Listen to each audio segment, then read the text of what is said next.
Hi friends, ನಿಮ್ಮೆಲ್ಲರಿಗೂ ಕೂಡ ನಿಮ್ಮದೇ ಆಗಿರ್ತಕ್ಕಂಥ ಯೂಟ್ಯೂಬ್ ಚಾನಲ್ ಸ್ಟಡಿ ವಿತ್ ಪರಶುರಾಮ್ಗೆ ಸ್ವಾಗತ ಅಂತ ಹೇಳ್ತಾ 28/2/2026ಕ್ಕೆ SSLC ರಾಜ್ಯ ಮಟ್ಟದ ಸಮಾಜ ವಿಜ್ಞಾನ ಪೂರ್ವ ಸಿದ್ಧತಾ ಪರೀಕ್ಷೆ 3 ನಡೀತಾ ಇದೆ. ಅದಕ್ಕಾಗಿ ಮೋಸ್ಟ್ ಇಂಪಾರ್ಟೆಂಟ್ ಆಗಿರ್ತಕ್ಕಂಥ ಒಂದು ಪ್ರಶ್ನೆ ಪತ್ರಿಕೆಯನ್ನು ನೋಡೋಣ. ಅಷ್ಟಲ್ಲದೆ 75+ ಒಂದು ಸ್ಕೋರಿಂಗ್ ಪ್ಯಾಕೇಜ್ ವಿಡಿಯೋಗಳು ಬರ್ತವೆ, 40+ ಒಂದು ಪಾಸಿಂಗ್ ಪ್ಯಾಕೇಜ್ ವಿಡಿಯೋಗಳು ಬರ್ತವೆ. ಅದನ್ನು ಸಹಿತ ನೋಡಿ. ಇಂದು ರಾತ್ರಿ 9 ಗಂಟೆಗೆ ಲೈವ್ ಕ್ಲಾಸ್ ಇರ್ತದೆ, ಅದಕ್ಕೂ ಕೂಡ ಬಂದು ಜಾಯ್ನ್ ಆದರೆ ನಿಮಗೆ ಸೋಷಲ್ ಸೈನ್ಸ್ನ ಎಲ್ಲ ಮೋಸ್ಟ್ ಎಕ್ಸ್ಪೆಕ್ಟೆಡ್ ಕ್ವಶನ್ಸ್ಗಳನ್ನು ಕವರ್ ಮಾಡಿ ಕೊಡ್ತೀವಿ. ವಿಡಿಯೋನ ಲೈಕ್, ಶೇರ್ ಮತ್ತು ಸಬ್ಸ್ಕ್ರೈಬ್ ಮಾಡೋದನ್ನು ಮಾತ್ರ ಮರೆಯದಿರಿ ಅಂತ ಹೇಳ್ತಾ ನೋಡೋಣ ಏನಿದೆ ಅಂತ ಪ್ರಶ್ನೆ ಪತ್ರಿಕೆ. ಮೈಸೂರು ಸಂಸ್ಥಾನದ ರಾಜ್ಯಗೀತೆ ಕಾಯೋ ಶ್ರೀ ಗೌರಿಯನ್ನು ರಚಿಸಿದವರು ಬಸಪ್ಪ ಶಾಸ್ತ್ರಿ. ಪ್ರಥಮ ಮಹಾಯುದ್ಧ ಕೊನೆಗೊಂಡ ಒಪ್ಪಂದ ವರ್ಸೈಲ್ ಒಪ್ಪಂದ. ವಿಶ್ವಶಾಂತಿ ಕಾಪಾಡುವ ಉದ್ದೇಶದಿಂದ ಸ್ಥಾಪನೆಯಾದ ಲೀಗ್ ಆಫ್ ನೇಷನ್ಸ್ ವಿಫಲವಾಗಲು ಕಾರಣ ಎರಡನೇ ಮಹಾಯುದ್ಧ ಆರಂಭವಾಗಿತ್ತು. ಕರ್ನಾಟಕದ ಉತ್ತರ ಕನ್ನಡ ಜಿಲ್ಲೆಯ ಸಲ್ಯಾನಿ ಗ್ರಾಮದಲ್ಲಿ ನಡೆದ ಪರಿಸರ ಚಳವಳಿ ಅಪ್ಪಿಕೋ ಚಳವಳಿ. ಭಾರತದಲ್ಲಿ ನಿರ್ಗಮನ ಮಾನ್ಸೂನ್ ಮಾರುತಗಳ ಅವಧಿ ಅಕ್ಟೋಬರ್ದಿಂದ ನವೆಂಬರ್.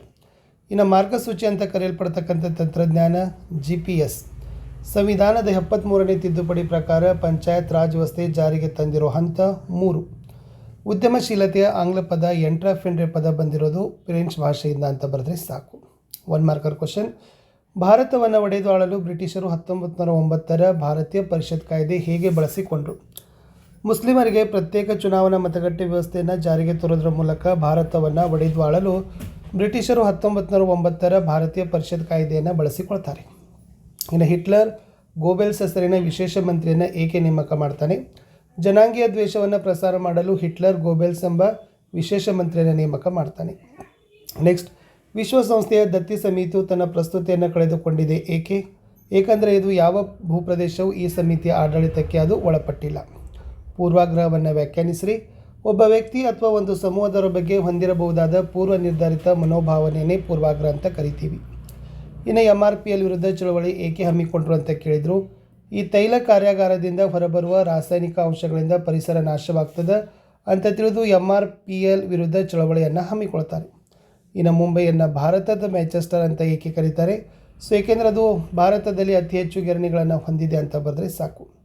ಇನ್ನು ಭಾರತೀಯ ರಿಸರ್ವ್ ಬ್ಯಾಂಕನ್ನು ಬ್ಯಾಂಕುಗಳ ಬ್ಯಾಂಕ್ ಅಂತ ಏಕೆ ಕರೀತಾರೆ ಅಂತ ಕೇಳಿದರೆ, ಏಕೆಂದರೆ ಅದು ಭಾರತದಲ್ಲಿನ ಎಲ್ಲ ಬ್ಯಾಂಕುಗಳ ಚಟುವಟಿಕೆಗಳನ್ನು ನಿಯಂತ್ರಣ ಮಾಡೋದು ಭಾರತೀಯ ರಿಸರ್ವ್ ಬ್ಯಾಂಕ್.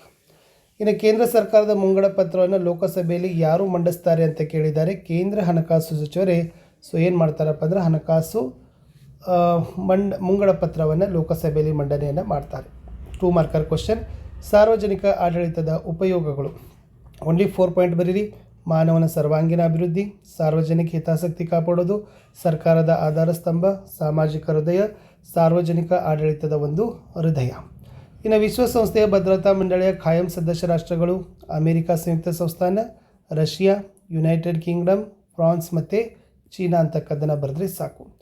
ಇನ್ನು ವರದಕ್ಷಿಣೆಯನ್ನು ನಿಯಂತ್ರಣ ಮಾಡಲಿಕ್ಕಿರ್ತಕ್ಕಂಥ ಶಾಸನಾತ್ಮಕ ಕ್ರಮಗಳು ಅಂತ ಕೇಳಿದ್ದಾರೆ. ಇಲ್ಲಿ ಜನಜಾಗೃತಿ ಆಗಬೇಕು, ಅಂತರ್ಜಾತಿ ವಿವಾಹಕ್ಕೆ ಪ್ರೋತ್ಸಾಹ ಕೊಡೋದು, ಆಧುನಿಕ ಪ್ರಚಾರ ಮಾಧ್ಯಮ, ಸ್ವಯಂ ಸೇವಾ ಸಂಘಟನೆ, ಮಹಿಳಾ ಸಂಘಟನೆಗಳ ಪ್ರೋತ್ಸಾಹ, ಕಠಿಣ ಕಾನೂನುಗಳು ಜಾರಿಗೆ ಬರಬೇಕು. ಇನ್ನು ಸಾಮಾಜಿಕ ಸ್ತರ ವಿನ್ಯಾಸ ಏನೇನು ಒಳಗೊಂಡಿದೆ, ಹೇಗೆ ರೂಪುಗೊಂಡಿದೆ ಅಂತ ಕೇಳಿದ್ದಾರೆ.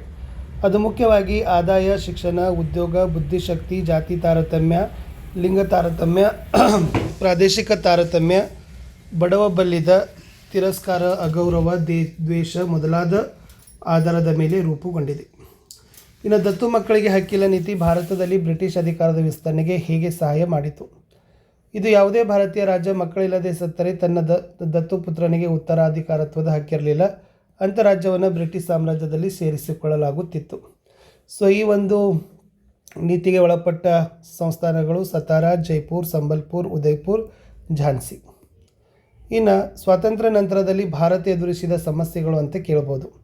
ನಿರಾಶ್ರಿತರ ಸಮಸ್ಯೆ, ಕೋಮು ಗಲಭೆ, ಸರ್ಕಾರ ರಚನೆ, ದೇಶಿ ಸಂಸ್ಥಾನದ ವಿಲೀನೀಕರಣ, ಆಹಾರ ಉತ್ಪಾದನೆ, ಕೃಷಿ ಕೈಗಾರಿಕೆ ಅಭಿವೃದ್ಧಿ, ಕೋಮುವಾದ, ಪ್ರಾದೇಶಿಕವಾದ.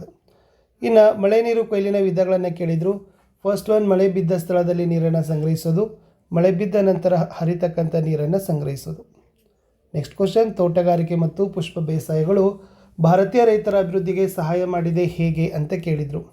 ಇದು ಹೆಚ್ಚು ವಾಣಿಜ್ಯ ಮಾದರಿಯ ಬೆಳೆಗಳಾಗಿದ್ದಾವೆ, ಅಲ್ಪಾವಧಿಯ ಬೆಳೆಗಳಾಗಿದ್ದಾವೆ, ಸರ್ಕಾರ ಹೆಚ್ಚು ಪ್ರಾಮುಖ್ಯತೆ ಕೊಡ್ತದೆ, ಆಹಾರ ಪ್ರಗತಿ ಸಾಧಿಸದ, ರೈತರ ಆದಾಯವನ್ನು ವೃದ್ಧಿ ಮಾಡ್ತವೆ ಅಂತ ಬರೆದ್ರೆ ಸಾಕು.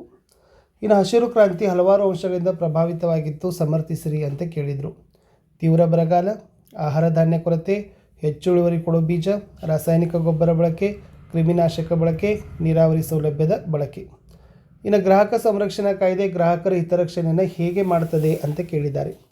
ಇದು ಗ್ರಾಹಕ ಸಂರಕ್ಷಣಾ ಕಾಯ್ದೆ ಸುರಕ್ಷತೆ ಮತ್ತು ಗುಣಮಟ್ಟಕ್ಕೆ ಮೊದಲ ಪ್ರಾಶಸ್ತ್ಯ ಕೊಡೋದು, ಅಪಾಯಕಾರಿ ವಸ್ತುಗಳ ತಯಾರಿಕೆ ಮತ್ತು ಮಾರಾಟವನ್ನು ತಪ್ಪಿಸ್ತದೆ, ಮಾರುಕಟ್ಟೆಯಲ್ಲಿ ನಡೆಯಬಹುದಾದ ಅನುಚಿತ ವ್ಯವಹಾರ ಪದ್ಧತಿಯನ್ನು ತಡೀತದೆ, ಗುಣಮಟ್ಟದ ಅಳತೆ ತೂಕ ಬೆಲೆಗಳ ಮೇಲೆ ನಿಗಾ, ಗ್ರಾಹಕರ ಶಿಕ್ಷಣ ಕುರಿತು ಜನರಲ್ಲಿ ಜಾಗೃತಿ, ಸರಕಿನ ಆಯ್ಕೆ, ಸರಕಿನ ಬಗ್ಗೆ ಮಾಹಿತಿ ಹಕ್ಕನ್ನು ಸಹಿತ ಇದು ಕೊಡ್ತದೆ. ಇನ್ನು ಭಾರತಕ್ಕೆ ಹೊಸ ಜಲಮಾರ್ಗ ಕಂಡುಹಿಡಿಯಲು ಕಾರಣವಾದ ಅಂಶಗಳು ಅಂತ ಕೇಳ್ಬೋದು. ಟರ್ಕರು ಕಾನ್ಸ್ಟಾಂಟಿನೋಪಲ್ ನಗರ ವಶಪಡಿಸಿಕೊಳ್ತಾರೆ. ಎಲ್ಲ ವ್ಯಾಪಾರ ಮಾರ್ಗಗಳು ಟರ್ಕರ ನಿಯಂತ್ರಣಕ್ಕೆ ಒಳಪಡ್ತವೆ. ಅವರು ಭಾರತದ ಮೇಲೆ ತೀವ್ರ ತೆರಿಗೆಯನ್ನು ವಿಧಿಸ್ತಾರೆ. ಇದರಿಂದ ವರ್ತಕರಿಗೆ ವ್ಯಾಪಾರದ ಲಾಭ ಆಗಲಿಲ್ಲ. ಯುರೋಪಿನ ರಾಜರು ನಾವಿಕರಿಗೆ ನೀಡಿದ ಪ್ರೋತ್ಸಾಹ, ದಿಕ್ಸೂಚಿ, ಆಸ್ಟ್ರೋಲೋಬ್, ಸಿಡಿಮದ್ದು ಮೊದಲಾದವು ವೈಜ್ಞಾನಿಕ ಆವಿಷ್ಕಾರ ಆಯಿತು ಅಂತ ಬರೆದ್ರೆ ಸಾಕು. ಇನ್ನು ಬ್ರಿಟಿಷ್ ಭೂ ಕಂದಾಯ ಪದ್ಧತಿಯಿಂದ ಭಾರತೀಯ ರೈತರ ಮೇಲಾದ ಪರಿಣಾಮಗಳು. ಹೊಸ ಜಮೀನ್ದಾರು ವರ್ಗ ಸೃಷ್ಟಿಯಾಗ್ತದೆ. ರೈತರು ವಿವಿಧ ಬಗೆಯ ಸಂಕಷ್ಟಕ್ಕೆ ಒಳಗಾಗ್ತಾರೆ. ಭೂಮಿ ಮಾರಾಟದ ವಸ್ತು. ಅನೇಕ ಜಮೀನ್ದಾರರು ಕೂಡ ಕಂದಾಯವನ್ನು ಸಲ್ಲಿಸಲು ಭೂಮಿಯನ್ನು ಪರಭಾರೆ ಮಾಡ್ತಾರೆ.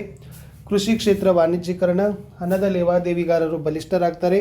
ರೈತರು ಸಾಲದಲ್ಲಿ ಹುಟ್ಟಿ ಸಾಲದಲ್ಲೇ ಸಾಯುವಂಥ ಪರಿಸ್ಥಿತಿ ಆಗ್ತದೆ. ಇನ್ನು ಅರಣ್ಯಗಳು ನಮಗೆ ಮತ್ತು ಪರಿಸರಕ್ಕೆ ಅತ್ಯಂತ ಉಪಯುಕ್ತವಾಗಿವೆ ಹೇಗೆ ಅಂತ ಕೇಳಿದ್ದಾರೆ.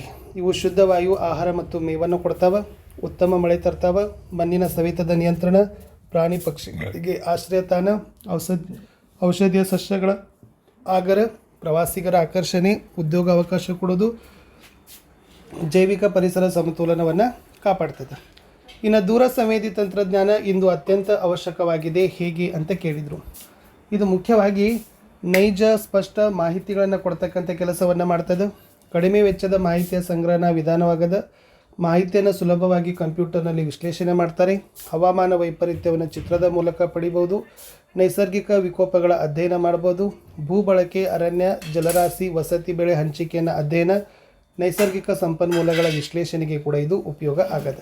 ಇನ್ನು ಭಾರತದಲ್ಲಿ ಆರ್ಥಿಕ ಪರಿಸ್ಥಿತಿ ಗ್ರಾಮೀಣದ್ದು ಹೇಗಿದೆ? ಗೃಹ ಕೈಗಾರಿಕೆಗಳು ಕಣ್ಮರೆ, ಆರ್ಥಿಕ ಸ್ಥಿತಿ ಉತ್ತಮವಿಲ್ಲ, ಬಡತನದ ಹೆಚ್ಚಳ, ಕಡಿಮೆ ಉದ್ಯೋಗಾವಕಾಶ, ಕಡಿಮೆ ಆದಾಯ, ಅನಕ್ಷರತೆ ಹೆಚ್ಚಳ, ಅಪೌಷ್ಟಿಕತೆ ಹೆಚ್ಚಳ. ಇನ್ನು 28 ಪ್ರಶ್ನೆಗೆ ಬರ್ತೀನಿ. ಕೇಂದ್ರ ಸರ್ಕಾರದ ತೆರಿಗೆಯೇತರ ಆದಾಯದ ಮೂಲಗಳು ಅಂತ ಕೇಳ್ತಾರೆ.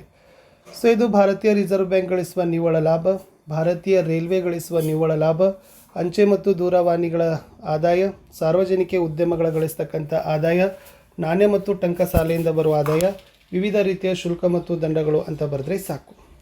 ಇನ್ನು ಅಂಚೆ ಕಚೇರಿಗಳು ಯಾವೆಲ್ಲ ಆರ್ಥಿಕ ವ್ಯವಹಾರಗಳನ್ನು ಮಾಡ್ತಾವೆ?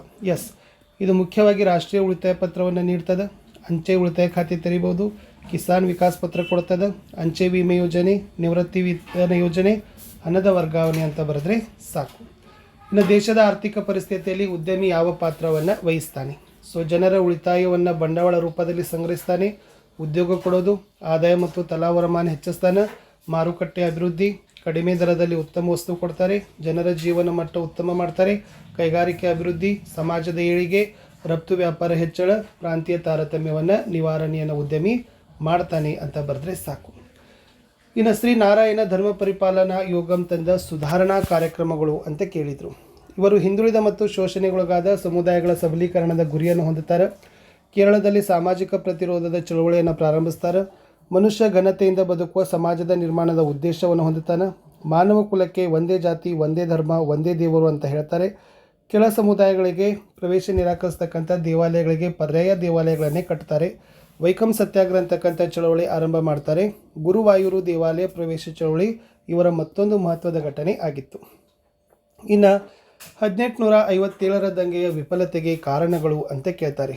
ಇದು ಇಡೀ ಭಾರತ ವ್ಯಾಪಿಸಿದ ಹೋರಾಟ ಅಲ್ಲ, ರಾಜರು ಮತ್ತು ಜಮೀನ್ದಾರರ ಸ್ವಹಿತಾಸಕ್ತಿಯ ಹೋರಾಟ, ಯೋಜಿತ ಹೋರಾಟವಲ್ಲ. ಭಾರತೀಯ ಸೈನಿಕರಲ್ಲಿನ ಭಿನ್ನತೆ, ಸೂಕ್ತ ಮಾರ್ಗದರ್ಶನವಿಲ್ಲ, ವ್ಯವಸ್ಥಿತ ಸಂಘಟನೆಯ ಕೊರತೆ, ಸೂಕ್ತ ಸೇನಾ ನಾಯಕತ್ವದ ಕೊರತೆ, ಹೋರಾಟಕ್ಕೆ ನಿಶ್ಚಿತ ಗುರಿ ಇಲ್ಲ, ದೇಶೀಯ ರಾಜರಲ್ಲಿ ನಿಷ್ಠೆ ಇರಲಿಲ್ಲ. ಇನ್ನು ಸರ್ಕಾರ ಭಯೋತ್ಪಾದನೆ ಸವಾಲನ್ನು ಹೇಗೆ ನಿಗ್ರಹ ಮಾಡ್ತಾ ಇದೆ ಅಂತ ಕೇಳಿದ್ದಾರೆ. ಅದು ರಾಷ್ಟ್ರೀಯ ತನಿಖಾ ದಳವನ್ನು ಸ್ಥಾಪನೆ ಮಾಡದ, ವಿಶೇಷ ಪರಿಣತಿ ಪಡೆಗಳ ರಚನೆ, ರಾಜ್ಯ ಸರ್ಕಾರಗಳಿಂದ ಭಯೋತ್ಪಾದಕ ನಿಗ್ರಹ ಪಡೆಗಳ ರಚನೆ, ಇಂಟೆಲಿಜೆನ್ಸ್ ಬ್ಯೂರೋ ಸ್ಥಾಪನೆ, ಸಂಶೋಧನಾ ಮತ್ತು ವಿಶ್ಲೇಷಣಾ ಘಟಕದ ಸ್ಥಾಪನೆ, ಹಣಕಾಸು ಗುಪ್ತಚರ ಘಟಕದ ಸ್ಥಾಪನೆ, ಗುಪ್ತಚರ ವ್ಯವಸ್ಥೆಯ ಬಲವರ್ಧನೆ, ಜಾಗತಿಕವಾಗಿ ಭಯೋತ್ಪಾದನೆಗೆ ವಿರೋಧ ಅಂತ ಬರೆದ್ರೆ ಸಾಕು. ಇನ್ನು ಸಂಘಟಿತ ಮತ್ತು ಅಸಂಘಟಿತ ಕೆಲಸಗಾರರ ನಡುವಿನ ವ್ಯತ್ಯಾಸವನ್ನು ಕೇಳಿದ್ದಾರೆ. ಇವರು ಕಾಯ್ದೆ ಕಾನೂನಿಗೆ ಬದ್ಧತೆ, ನಿಗದಿತ ವೇತನ ಭತ್ಯೆ ಇರ್ತದೆ, ಅಧಿಕಾರದ ಶ್ರೇಣಿ, ವೈದ್ಯಕೀಯ ಸೌಲಭ್ಯ, ಕೆಲಸದ ಭದ್ರತೆ, ಶೈಕ್ಷಣಿಕ ಅರ್ಹತೆ ಮತ್ತು ಕೌಶಲ್ಯ ಬೇಕೇ ಬೇಕು. ಇವರಿಗೆ ಯಾವುದೇ ಕಾಯ್ದೆ ಕಾನೂನು ಇಲ್ಲ, ನಿಗದಿತ ವೇತನ ಭತ್ಯೆ ಇಲ್ಲ, ಅಧಿಕಾರದ ಶ್ರೇಣಿ ಇಲ್ಲ, ವೈದ್ಯಕೀಯ ಸೌಲಭ್ಯ ಇಲ್ಲ, ಕೆಲಸದ ಭದ್ರತೆ ಇಲ್ಲ, ಯಾವುದೇ ವಿದ್ಯಾರ್ಥಿ ಮತ್ತು ಕೌಶಲ್ಯದ ಅಗತ್ಯ ಇಲ್ಲವೇ ಇಲ್ಲ.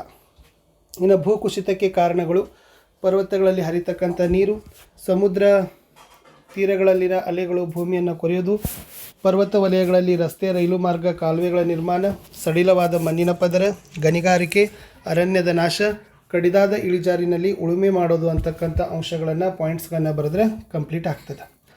ಇನ್ನು ಭಾರತದ ಸ್ವಾತಂತ್ರ್ಯ ಹೋರಾಟದಲ್ಲಿ ಬುಡಕಟ್ಟು ದಂಗೆಗಳ ಪಾತ್ರ ಅಂತ ಇದೆ. ವಿಶೇಷವಾಗಿ ಏನು ಮಾಡ್ತಾರಪ್ಪ ಅಂದರೆ ಈ ಕಂದಾಯ ಮತ್ತು ಅರಣ್ಯ ನೀತಿ ವಿರುದ್ಧ ಬುಡಕಟ್ಟು ದಂಗೆಗಳಿಗೆ ಪ್ರೇರಣೆ ಆಗ್ತವೆ. ಸಂತಾಲರ ದಂಗೆ, ಮುಂಡಾ ಚಳವಳಿ ಮುಖ್ಯವಾಗಿದೆ. ಕರ್ನಾಟಕದಲ್ಲಿ ಹಲಗಲಿ ಬೇಡರ ಬಂಡಾಯ ಮುಖ್ಯ. ಖಾಯಂ ಜಮೀನ್ದಾರಿ ಪದ್ಧತಿಯಿಂದ ಈ ಬುಡಕಟ್ಟು ಜನರು ನಿರ್ಗತಿಕರಾಗಿದ್ದರು. ಈ ಸಂತಾಲರು ಬಂಗಾಳ ಮತ್ತು ಒಡಿಸ್ಸಾಗಳಲ್ಲಿ ವಾಸವಾಗಿದ್ದರು. ರಹಸ್ಯ ಸಭೆಗಳನ್ನು ನಡೆಸ್ತಾರೆ. ಜಮೀನ್ದಾರು ಮತ್ತು ಮಹಾಜನರನ್ನು ಲೂಟಿ ಮಾಡಲು ನಿರ್ಧಾರ ಮಾಡ್ತಾರೆ. ಬಾರಾಹತ್ ಭಾಗತ್ಪುರ್ ರಾಜ್ಮಹಲ್ದಲ್ಲಿ ತೀವ್ರವಾಗಿ ನಡೀತದೆ. ಜಮೀನ್ದಾರರು ಮತ್ತು ಲೇವಾದೇವಿಗಾರರು ಪಲಾಯನರಾಗ್ತಾರೆ. ಬ್ರಿಟಿಷರು ಸೈನ್ಯವನ್ನು ಬಳಸಿ ಇದನ್ನು ಹತ್ತಿಕ್ತಾರೆ ಅನ್ನೋದನ್ನು ಬರೆದ್ರೆ ಸಾಕು. ಇನ್ನು ದಯಾನಂದ ಸರಸ್ವತಿ ಅವರ ಕೊಡುಗೆಗಳನ್ನು ಕೇಳಿದ್ದಾರೆ. ಆರ್ಯ ಸಮಾಜ ಸ್ಥಾಪಿಸಿದರು. ದೇಶಾದ್ಯಂತ ಸಂಚರಿಸಿ ಉಪನ್ಯಾಸ ಕೊಟ್ಟರು. ವೇದಗಳು ಸತ್ಯ ಮತ್ತು ಜ್ಞಾನದ ಮೂಲ ಅಂತ ಹೇಳಿದರು. ವೇದಗಳಿಗೆ ಹಿಂತಿರುಗಿ ಅಂತ ಕರೆ ಕೊಟ್ಟರು. ವಿಗ್ರಹಾರಾಧನೆ ಮತ್ತು ಜಾತಿ ಪದ್ಧತಿಯನ್ನು ಖಂಡನೆ ಮಾಡಿದರು. ವಿಧವಾ ವಿವಾಹ ಪ್ರೋತ್ಸಾಹ, ಶಾಲಾ ಕಾಲೇಜು ಸ್ಥಾಪನೆ, ಸ್ವದೇಶಿ ವಸ್ತುಗಳ ಬಳಕೆಗೆ ಕರೆ, ಸತ್ಯಾರ್ಥ ಪ್ರಕಾಶ ಪುಸ್ತಕ ಬರೆದರು. ಶುದ್ಧಿ ಚಳವಳಿ ಆರಂಭ.